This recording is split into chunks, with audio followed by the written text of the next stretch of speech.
여러분 반갑습니다. 연이어서 성경적 심리학에 대한 강의 세 번째 강의를 해드리겠습니다.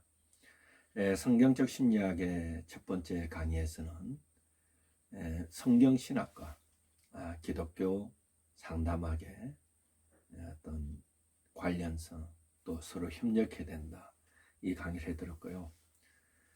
성격적 심리학의 두 번째 강의에서는 현대 심리학과 기독교 상담학에 대해서 비교 분석을 해드렸습니다. 그러면서 두 번째 강의에서 마지막에 그래서 이 성경적 심리학이 필요하다, 이렇게 얘기했습니다. 왜냐하면요, 현대 과학 심리학은 이성을 중요시하고 또 경험과 관찰을 통해서 증명이 되어야 그것이 또 사실로 인정하는 것이 현대 과학 심리학의 큰 흐름입니다. 사실 일반 상담학, 심리 상담학은 현대 심리학을 뿌리를 두고 있고, 또 그 현대 심리학은 조금 더 사실 심리 치료학에 뿌리 두고 있고, 그 심리 치료학은 그 시대에 흐르는 사상을 배경으로 하고 있습니다. 그래서 이 현대 심리학은 아직도 진행 중이고 미완성이 남아 앞으로도 영원히 미완성을 할 겁니다. 그리고 우리 성경적 심리학에서는 인간이 숫자로 표현할 수 없고 통계학적으로 표현할 수 없는, 관찰로도 오감각을 통해서 알 수 없는 영적인 체계가 있습니다. 즉 그것을 영적 체험, 종교적 현상, 종교적 체험이라고 말합니다. 그런 부분을 좀 우리가 현대 과학 심리학은 다룰 수 없으니까 성경적 심리학이 필요하다, 이렇게 얘기했습니다. 그럼 제가 오늘 여러분들에게는 이번 강의에서는 성경적 심리학 중에 세 번째 강의로 성경적 심리학의 이 발달세에 대해 공부하면서 성경적 심리학이 무엇을 목표로 두고 있는지에 대해서 강의를 해볼까 생각합니다. 먼저 교회는요, 아주 오래전부터 인간의 정신세계와 인간의 마음 구조에 대해서 오래전부터 관심을 가지고 있었습니다. 제가 그것을 이 교회라고 했을 때 신약 시대 이후에 시작되었으니까, 초대교회와 중세교회와 근대교회, 이 세 가지를 구분해서 여러분들에게 이 강의를 해드릴 것입니다. 그래서 여러분들도 이렇게 봐주시면 좋겠습니다. 자, 여기 보세요. 제가 해놨죠. 그 초대교회, 그 다음에 중세교회, 근대교회, 이래가지고 이 성경적 심리학의 형성 과정에 대해서 얘기하겠습니다. 조금 전에 여러분에게 말씀드렸지만 성경적 심리학은 현대에 들어와서 관심을 가진 것이 아니라 오래전부터 교회가 형성되면서부터 성경적 심리학에 관심을 가지고 왔다, 이렇게 보시면 될 겁니다. 그럼 초대교회를 딱 갔을 때 우리가 보면 초대교회에서는 2세기에 들어가면 멜리토라는 이 사람이 이 성경적 심리학에 관심을 가졌습니다. 인간의 구조, 인간의 정신세계에 대해서 관심을 가지고, 또 3세기에서 터툴리안을 아시죠? 터툴리안이 또 이렇게 관심을 가지고 발전시킵니다. 4세기에 와서는 그레고리와 또 여러분 잘 아시는 어거스틴이 인간의 내면 세계에 관심을 가집니다. 그 다음에 5세기에 와서는 네메시우스 감독자가 관심을 가집니다. 중세시대로 딱 넘어옵니다. 중세 시대에 넘어오면서 여러분 종교 개혁 시대로 넘어옵니다. 이 16세기에 들어서면서 멜랑히톤이라는 수도사가 있었습니다. 이 수도사가 사람의 마음에 관심을 가집니다. 사람의 정신 구조에 관심을 가집니다. 이 멜라니톤입니다. 이 멜라니톤이 사람의 마음 세계에 관심을 가지면서 연구를 해봅니다. 연구를 이렇게 해보니까 마음을 연구하는 학문이나 용어가 그 당시 없었습니다. 단어 자체가 없었습니다. 그래서 이 멜라니톤이 마음을 연구하는 학문을 이름을 붙이자리 됐습니다. 그런데 그 당시 이름이 없어요. 그러다 보니 이 사람이 수도사니까 성경 원어에 능통했습니다. 히브리어와 헬라, 아람어에 능통했습니다. 그래 이 멜라니톤이 이 영혼을 나타내는 단어가 이 헬라어 두 단어가 있었습니다. 그것이 뭐냐면요, 영혼을 나타내는 단어를 했을 때 영혼을 나타내는 단어가 두 단어, 하나는 이렇게 푸시케라는 단어가 있고 하나는 푸뉴마라는 단어가 있습니다. 여기 보시죠. 이게 푸시케와 푸뉴마입니다. 푸시케와 푸뉴마. 푸시케라는 것은 이 영혼입니다. 푸뉴마도 영혼입니다. 그래서 이 멜라니톤이 여기 있는 이 푸시케, 이 푸시케라는 단어를 차용해 옵니다. 차용을 해와서 이 심리학이라는 용어를 만들어냅니다. 그래서 이 푸시케를 나타내는 사이키랍니다. 사이키. 이 사이키에다가 LOGY 붙여서 psychology라는 용어가 됩니다. 그래서 이 psychology의 어원을 따져가 보면 뭐가 되는가 하면 영혼학입니다. 여기서 아이디어 어디야? 아하. 종교교역자나 중세시대 사람들은 사람의 영과 혼과 몸을 구분하지 않고 이런 쪽으로 봅니다. 서로 영향을 주고받는 것을 봅니다. 사실 프로이트 같은 경우에는요, 몸과 혼의 영역을 같이 봤습니다. 여기까지만 봤습니다. 이 성경 신학자들은요,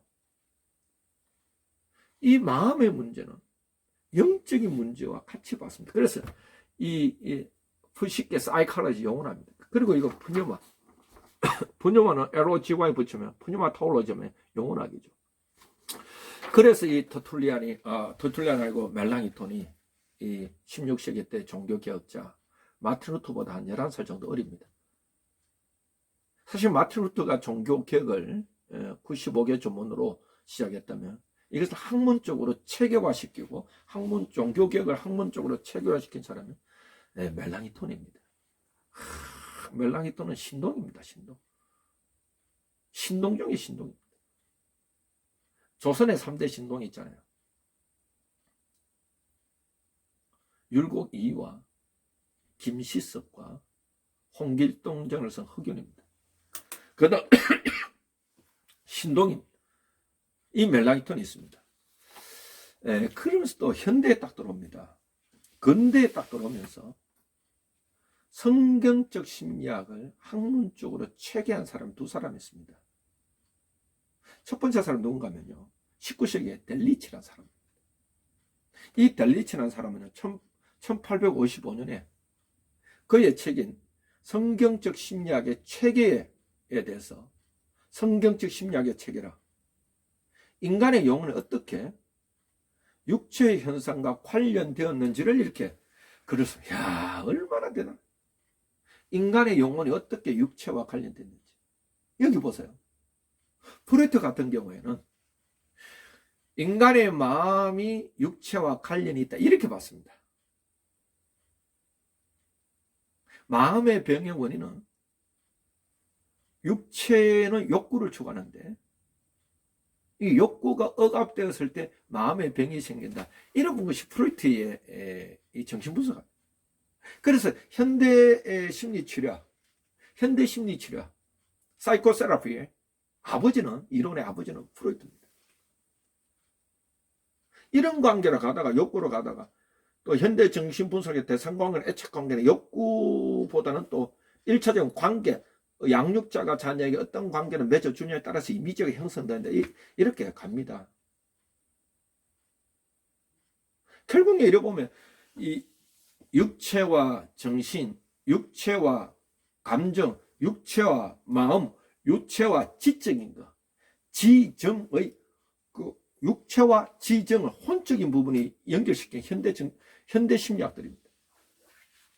그런데 성경적 심리학은요,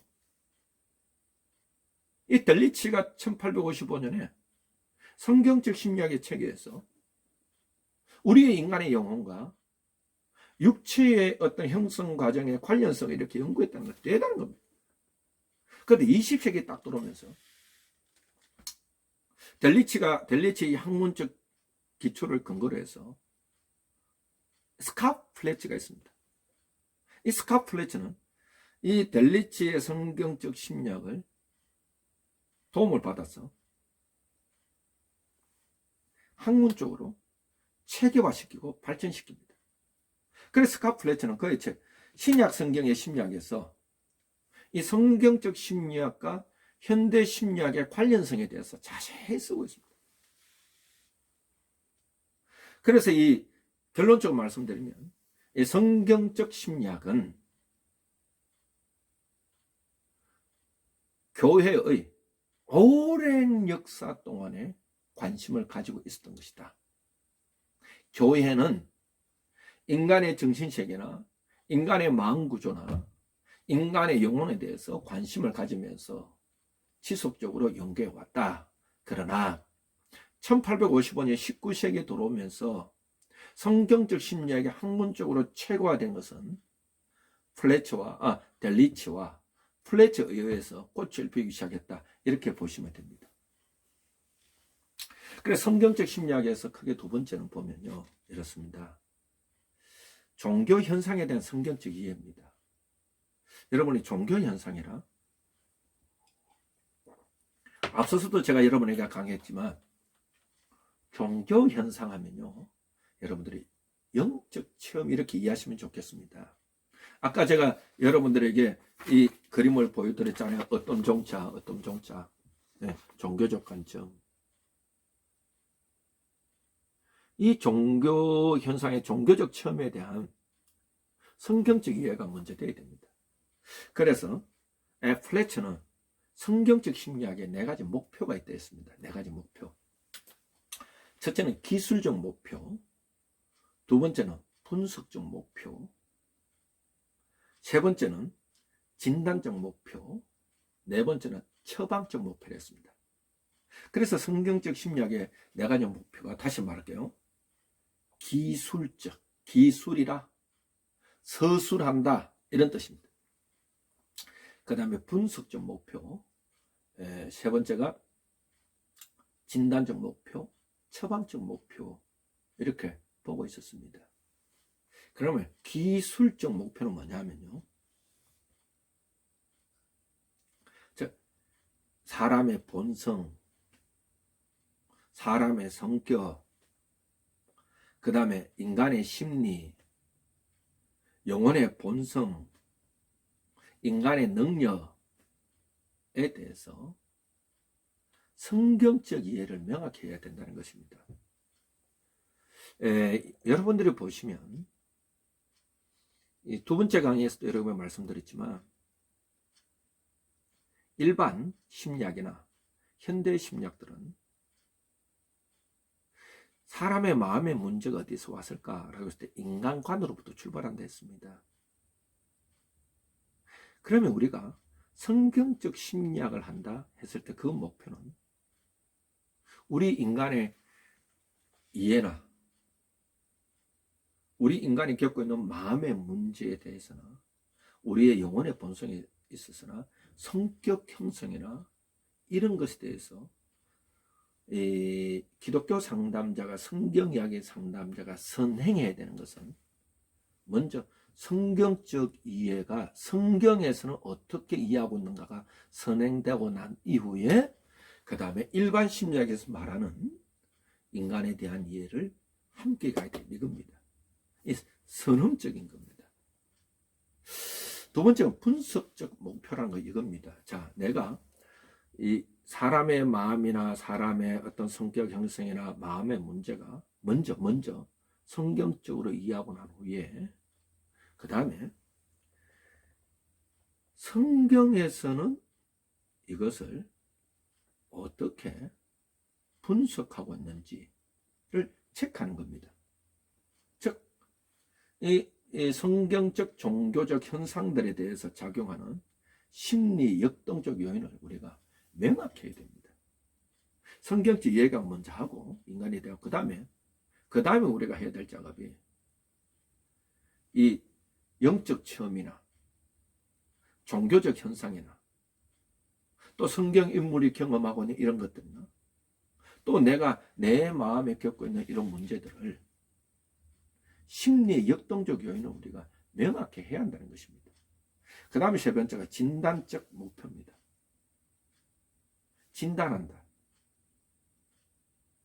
그 사람의 병이 무엇인지 진단하는 것을 진단이라 하죠. 일반적으로 의사들은 내과적이다 이런 말합니다. 내과는 진단하잖아요. 쫙 분석해서 진단을 합니다. 이럴 때 진단적 목표는 뭐냐면 성경의 관점에서입니다. 성경의 관점에서 그 사람의 문제가 무엇인지, 성경적 관점에서 그 사람의 마음의 문제, 또 현재 겪고 있는 심리적 문제를 성경적 관점에서 규정해 보는 것입니다. 그 다음에 처방적 목표입니다. 그러니까 진단을 했으면 그 사람이 현재 겪고 있는 문제를 해결하고 그곳에 벗어날 수 있도록 돌봄과 치유를 하는 것이 처방적 목표 이렇게 됩니다. 그래서 이 플래처는 성경적 심리학을 목표를 네 가지로 보고 있었습니다. 즉 플래처가 말하는 이 네 가지 목표가 우리 성경 이야기 상담의 목표가 되기도 합니다. 또 조금 더 꿈을 꿔보면 플래처가 말하는 이 네 가지 목표가 우리 기독교 상담의 목표가 돼야 되지 않을까 이런 생각도 해봅니다. 그럼 이렇게 볼 수 있겠죠. 이렇게 볼 수 있겠죠. 플래처가 말했던 기술적 목표, 서술한다. 그 내담자의 이해를 그대로 기술한다, 서술한다 이건 말입니다. 기술적 목표와 분석적 목표는 성경적 심리학 이렇게 담당합니다. 그 다음에 밑에 와서 진단적 목표와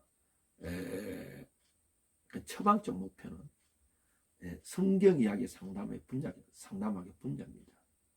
그럼 우리가 이렇게 볼 수 있습니다. 여러분들이 이 부분을 한번 봐주시기 바랍니다. 이 부분. 자, 보이시나요? 이 부분입니다. 이 부분 한번 보시기 바랍니다. 자, 그래서 이렇게 말합니다. 기술적 목표와 분석적 목표는 성경적 심리학의 분야라면 그 다음에 진단적 목표와 처방적 목표는 성경 이야기 상담의 분야입니다.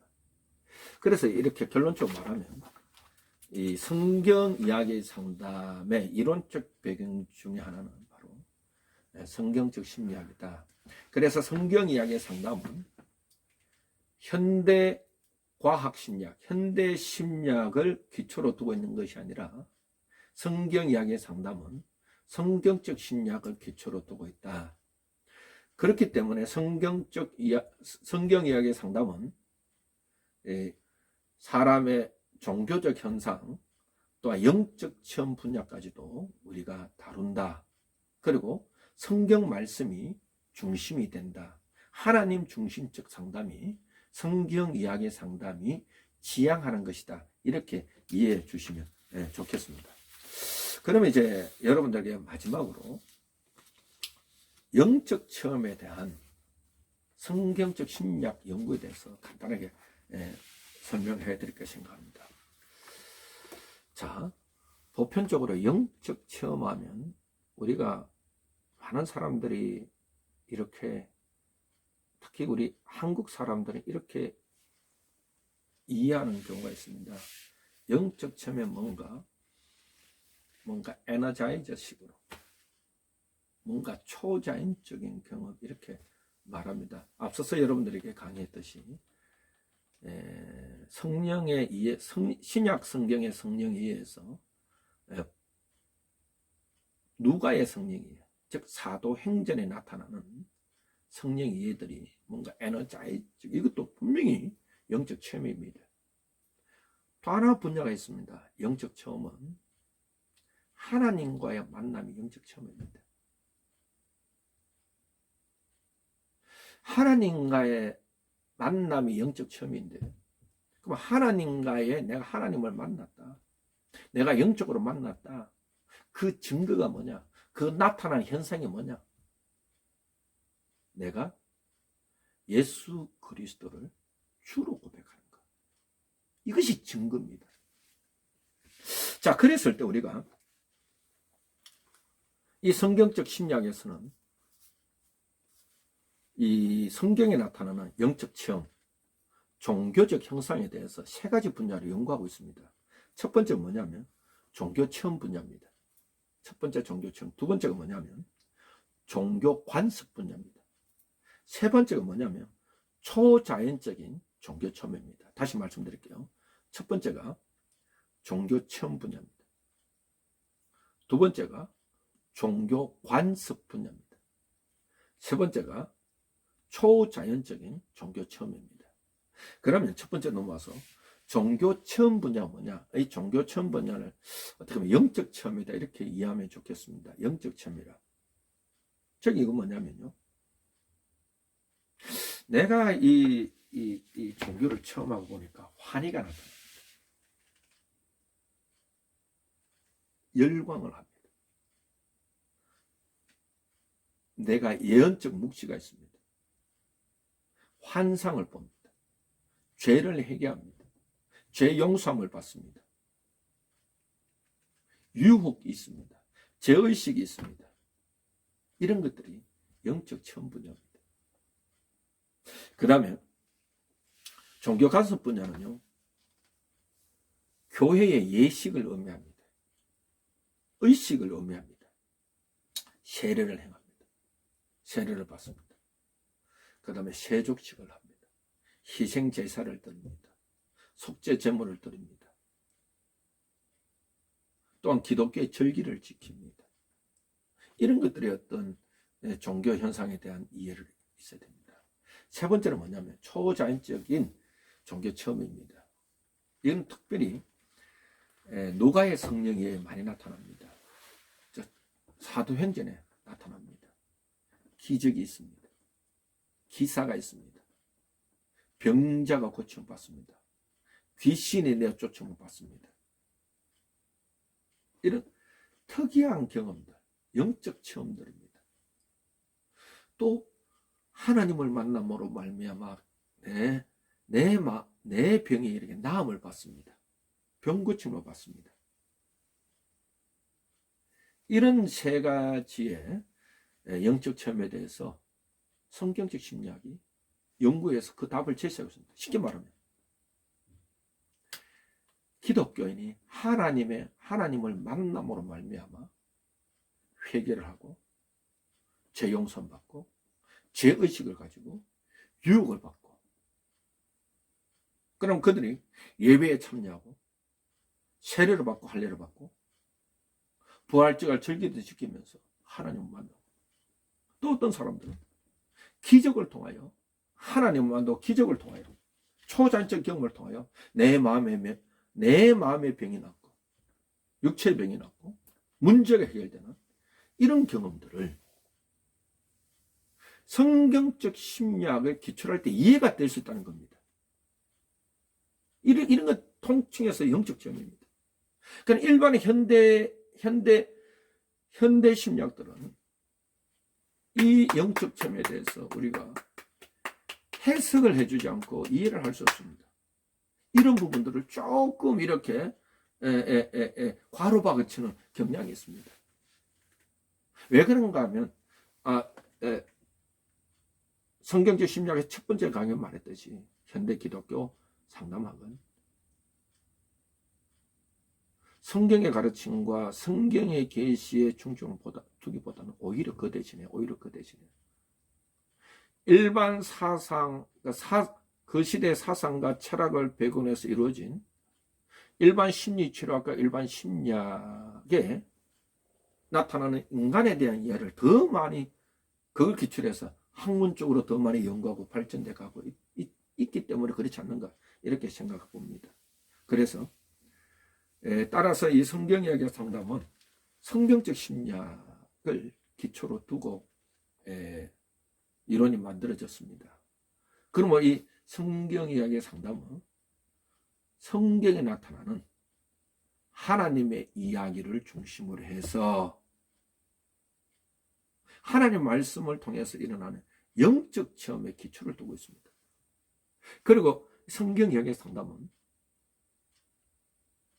내담자를 하나님의 말씀인 성경 이야기 세계 속으로 들어가게 해서 성경 이야기 세계 속에서 그 내담자가 하나님을 만나는 영적 체험을 통하여 그 말씀이 역동성 살아 움직여서 그 사람이 현재 겪고 있는 문제의 원인이 어디 있는지 발견케 하고 자각해 하고 그러면 이 문제를 어떻게 해결할 것인지 하나님을 만남으로 말미암아 말씀을 통한 하나님 만남으로 말미암아 그 문제를 해결할 수 있는 길도 도움받는 그런 영적 체험을 통해서 내담자가